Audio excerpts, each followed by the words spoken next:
प्यारे बच्चों, आज आपकी मैम एक बार फिर आपके सामने हाजिर है आपके व्याकरण में एक नए विषय के साथ। तो चलिए शुरू करते हैं। हमारा व्याकरण में आज नया विषय क्या है? देखिए, आज हमारा नया विषय है निबंध। तो अब देखिए निबंध होता क्या है। कुछ लोग ऐसे लिखते हैं कि हमें एक दे दी जाती है हेडिंग, बस उसको वैसे की वैसे लिखते हैं, लेकिन निबंध लिखने का जो एक सही तरीका होता है वो आज हम आपको बताएंगे। चलिए पहले पढ़ते हैं निबंध होता क्या है। देखिए, किसी विषय के संबंध में अपने विचारों अथवा भावों को व्यवस्थित ढंग से प्रकट करना ही निबंध कहलाता है।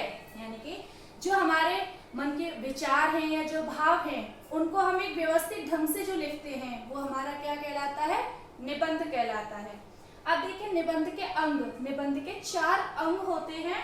इसमें पहला होता है शीर्षक, दूसरा प्रस्तावना, तीसरा विषय वस्तु और चौथा होता है उपसंहार। अब देखिए, अब इन जो हमारे 4 अंग होते हैं निबंध के, इन 4 अंगों में होता क्या है। देखिए, पहला है शीर्षक। शीर्षक में क्या है? शीर्षक में हम लिखते हैं कि हमें किसके ऊपर निबंध लिखना है।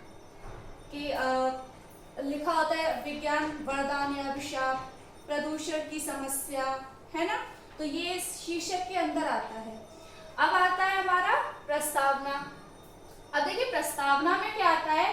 प्रस्तावना में हमें एक ऐसा लिखना होता है कि जो भी पढ़ने वाला होता है, जो भी निबंध पढ़ने वाला होता है, वो प्रस्तावना को पढ़ते ही उसको लगे कि हाँ इस निबंध में कुछ लिखा होगा।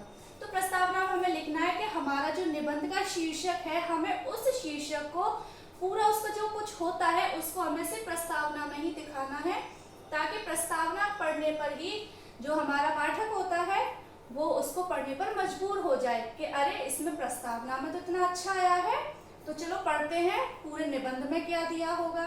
ठीक है। अब देखिए तीसरे नंबर पे आता है हमारा विषय वस्तु। विषय वस्तु में होता है कि जो हमारे निबंध के अंग होते हैं, यानी कि जो हेडिंग्स होती हैं वो हम विषय वस्तु में लिखते हैं। आगे देखिए चौथे नंबर पे आता है उपसंहार। उपसंहार में क्या होता है कि जो भी हमारा पूरा निबंध है, जो हमने प्रस्तावना में और जो हमने विषय वस्तु में जो कुछ भी लिखा है वो पूरा हमारा निचोड़ के उपसंहार के अंदर आता है।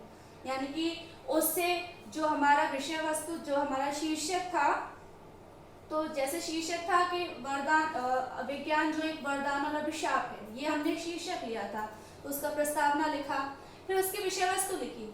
तो विषय वस्तु और प्रस्तावना होने के बाद हमारा उपसंहार होता है। तो इससे ये उपसंहार के अंदर आता है कि हमें विज्ञान से क्या क्या लाभ होते हैं और उनसे क्या क्या हानियां हैं, अभिशाप क्या है और वरदान क्या है। ठीक है। तो ये तो हमारे निबंध के अंग हो गए। अब देखिए निबंध के प्रकार। अब निबंध के अंग भी होते हैं और निबंध के प्रकार भी होते हैं। अब देखिए निबंध के कितने प्रकार होते हैं? निबंध के 4 प्रकार होते हैं। जैसे अंग भी 4 होते हैं और जो निबंध के प्रकार हैं वो भी 4 होते हैं। अब देखिए इसके अंदर कौन से हैं।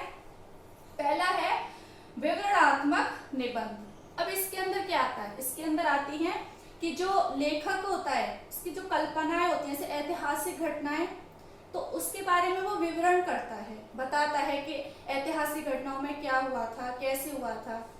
तो ये विवरणात्मक निबंध में आता है। अब देखिए वर्णनात्मक निबंध। अब वर्णनात्मक निबंध में क्या आता है हमारा कि हम किसी चीज के बारे में वर्णन करते हैं। इसमें जैसे आपका स्थान, त्योहार, मौसम, ऋतुएं, ये होते हैं। जैसे हम कहीं घूमने गए तो हम वहां पे जो भी हम निबंध लिखेंगे उस बारे में, तो वो हमारा किस में आएगा? वर्णनात्मक निबंध में आएगा। ठीक है। अब देखिए विचारात्मक निबंध। विचारात्मक निबंध के अंदर क्या आता है कि इसमें जो लेखक होते हैं वो किसी समस्या को लेकर विचार करते हैं, एक समस्या लेते हैं और उस पर पूरा लिखते हैं। ठीक है। जैसे भारत में शिक्षा, बालिकाओं की शिक्षा, तो इसके ऊपर जो विचार किया जाता है, समस्याओं के ऊपर जो विचार किया जाता है, वो हमारा किसके अंतर्गत आता है? विचारात्मक निबंध के अंतर्गत आते हैं। अब देखिए भावात्मक निबंध।